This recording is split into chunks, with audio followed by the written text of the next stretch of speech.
Hello everyone, Tina here. I hope your day is going lovely. Thank you for joining me for Dry It Out Tuesday. Today I did a little shopping at the Altenew shop, and I loved this. I've been loving florals lately, and I love the solid image of this little floral set. It's the Floral Elements, and it does have a coordinating die set, so I picked that up.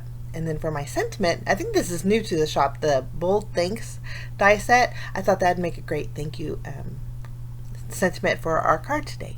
So let's jump in. We're gonna put all of these images on this little stamp set on an acrylic block, use them all today, and then we are gonna ink up our images with our oxide inks. We're gonna start off by inking up our leaf. Now I have did this before and I loved the colors of gray leaves. I'm using pumice stone for my first ink up, and then I'm going to go around the edges with hickory smoke.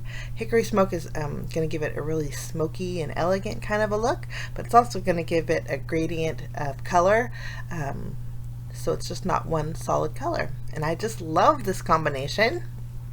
I'm going to stamp the leaf 5 times, doing the same exact thing, inking up first with my pumice stone and then going around the edges.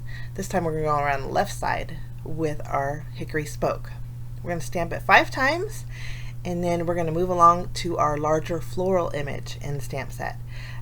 This is the largest one, and we're going to start off by using some speckled egg, and then I'm going to do a little shading with a darker blue. This is Stormy Sky, and we're going to stamp that on our white cardstock here. And I think this looks really pretty. I'm wiping off, this way I don't transfer my Stormy Sky to my speckled egg, but I'm doing the same thing. I'm going to just stamp it 4 times on this panel, and then I don't have any more room, so we're going to set this aside to dry and bring in another panel. So that's our largest flower. We're going to move on to the second largest flower, and I'm going to bring in 2 different colors. Now I think this color combination is gorgeous. This is Tattered Rose. I'll ink up my floral, and I'm going to use my finger dauber and go around the edges with Aged Mahogany. Love this combination, guys. I'm going to stamp my floral. You can see how pretty those 2 go together real nicely. I'm going to ink up this flower 5 times and stamp it on the bottom of my panel. So we have 5 of these little flowers. Now in the stamp set, love that combination. There is 2 little smaller flowers, or they could be flower buds.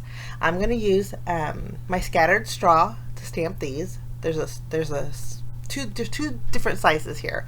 So I stamped 1. That was the larger one we first stamped, and this is the smaller one. They look pretty similar, but just different sizes. So I'm just inking up a scattered straw. I thought about adding Vintage Photo to this, but I thought we'll just use the solid color. Okay, in the stamp set, the last image we haven't used is a little detail piece for your flowers. And these have it's a little piece that has little dots on it. I'm going to ink it up with my VersaFine Onyx Black ink and stamp the center of my smaller flowers here with this. It has little dots. Now the shape of this is like a happy face kind of a shape. I flipped it around so it's kind of like a sad face for these flowers.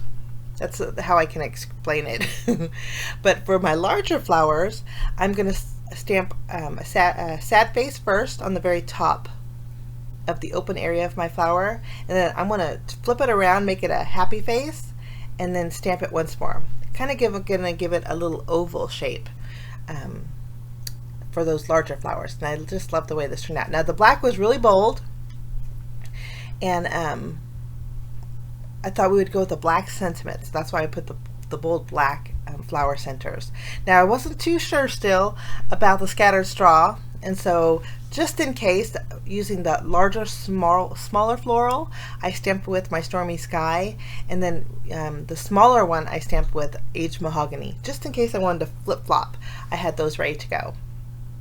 I'm going to go ahead and take my coordinating dies, and I was excited to find that there was a coordinating die set for this little stamp. I think it's like a 2x3, very small, but I'm loving how they're so cute.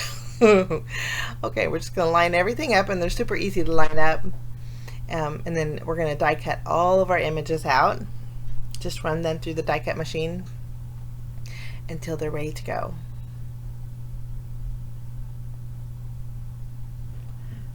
Okay, all ready to go. And I decided not to use the second smaller ones that I stamped with the aged mahogany and the stormy sky. I'll just put those back in the package and maybe use those for another card. Okay, for my sentiment, now the bold things die set cuts out an outline. I'm going to use white cardstock for the outline, and then for the letters, this black piece is actually adhesive backed fun foam.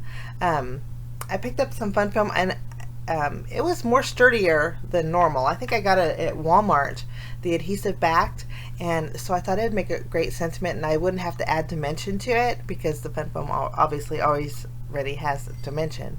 But I just removed the release paper and I can stick the things back on the outline, and it lines up beautifully, leaving just a little bit of a border peeking out. But I love the way this turned out. Just going to adhere all the letters. I think this would look really pretty on vellum too, but we're going to be doing a little bit of tucking, so I wanted a white background. So there's our things. We're going to go ahead and add some small foam squares behind here. You can see I cut out a panel. We're going to make a landscape style card today. So I have a panel, just I trimmed down with white cardstock that's 2.5 inches by 5.5 inches. This is what we're going to put our floral arrangement on. Okay. I'm going to go ahead, I'm not going to remove the release paper off of my my things just yet, but I am going to go ahead and center it, and we're going to add some foam adhesive behind all of our elements that we just die cut. We're going to kind of do a little bit of tucking, and I wanted to make sure that the things stayed in the middle, and originally I was going to arrange it first and then adhere the things, but I think we better adhere the things before we get going too far because it kept shifting. So it's tacked down there. I just removed the release paper, and now we're going to tuck all of our arrangements behind our flowers. Easy peasy.